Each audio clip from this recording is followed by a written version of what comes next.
up, guys? My name is Daniel Hatermutta, and we're going to talk about Kuroko no Basket, Season 3, Episode 5. Let's go. So we start off the episode, and it's still in the middle of the game, and I'm thinking, alright, the game seems pretty even. And that is totally not true. I was so off on that episode. And then we get a sudden flashback in the episode. It's of Miyagi, number 8, Shuntoko. And while watching the flashback, he's a really good player, but he never made the team till his 3rd year, which he's in his 3rd year of high school now. And this is because he's probably just an average player. He's like Tatsuya. He's not talented like Kagami is, but he's just the best an average player can be. And I mean, this is why he didn't make the team the first 2 years of high school. More into that, and we find out just that Miyagi's just, he's doing the best he can. And I mean, he can't do that much. And the captain of Shuntoko tells Takao and Midorima, yeah, he's doing his best. He gets good grades, and I mean, he's just a talented, he's a talented player for a normal person. He's not a prodigy like them Generation of Miracles like you are, Midorima. And we go back to the game, and while in the game, he can't keep up with the with Rakuzan at all. When the guy's dribbling the ball with just 3 fingers, he can double that power. He can go up to 5 times that amount, and he can't keep up with 3 fingers. And I mean, just that after that, like, first half of the game, the first quarter, we're in the second quarter, and in that second quarter, he just can't touch him. I mean, he's trying, but he can't do anything. And I mean, this is part of the game where they're starting to fall apart. But when when Midorima and Takao realize that he's doing this, he's like, I'm not giving up. I can't give up now. It's kind of like he's not ready to give up. He's giving whatever he has left in his tank in the game right here, right now. And when he does this, this allows them to get the dunk and come back. From what I can see so far, they don't look like they're going to win. I mean, they're trying, but I mean, it doesn't seem like they can win. And then we get Akashi. Oh my god. Akashi. OP. Just OP. I don't even know how. I haven't read the manga, so I have no idea how Kuroko might even face off against them, or what's up with Kisei, and how he's going to face off against Kisei. So I'm really excited. These next couple episodes are going to be very high intense playing basketball, and very high intense shonen anime, which I love. Yas! So, on that subject of Akashi, oh my gosh, the players can't touch him, nor can Midorima or Takao touch any of the uncrowned kings of the team. The other uncrowned kings are on his team, and just, it's amazing what Rakuzan can do. Like, the team is trying, and I mean, Midorima's 3-pointers are helping, and that's what's keeping them in the game. But once Akashi comes around, he shuts them down.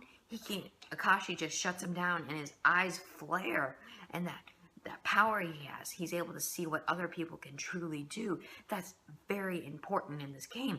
Like, the other players couldn't touch him, and when Kagami talked to him, you remember me? I'm Kagami. He uses his height to an advantage, but he can't do that. And he said, Akashi just makes him bow down to me. And Kagami just goes down. He goes down like a brick. Oh my god. He just falls down, and Kagami's a big guy, 190 centimeters. I think that's like 6 foot tall in feet.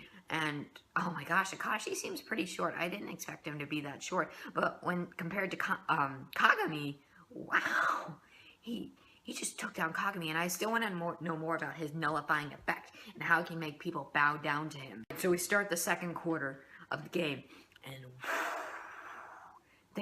as I said before, Akashi can't be touched this quarter.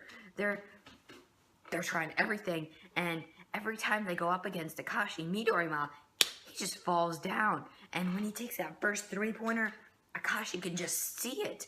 I like his skill. It's very different from other, like, shonen anime villains. I guess you could say Akashi's the villain. He's not a villain, but I mean, the antagonist of this shonen anime. And this is very different from, like, other shonen anime where it's a villain and he has, like, this OP power.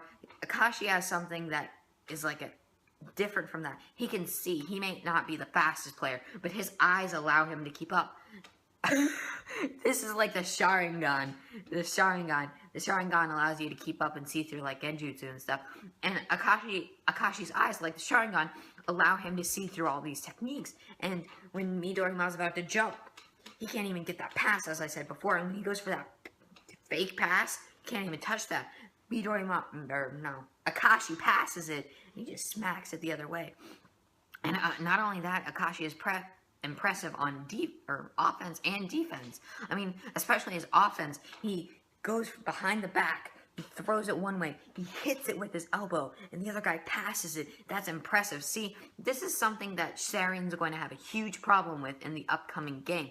Like, how are they going to deal with Akashi? What I'm guessing is Kuroko is going to go in the zone, and he's going to be able to take down Akashi with his zone.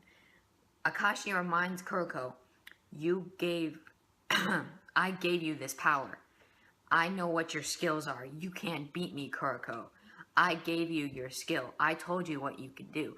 And I feel Kuroko is going to develop a new skill, like, as I said before, going into the zone, or maybe even shooting some three-pointers up there. Who knows? But I'm very interested. I want to know more about this skill that Kuroko may develop, or more about Akashi's skill. We still don't know a lot on Akashi's skill. Like, it explained it a little bit, but I'm still confused. Anyone in the comments, if you can explain Akashi's skill to me, that would be great.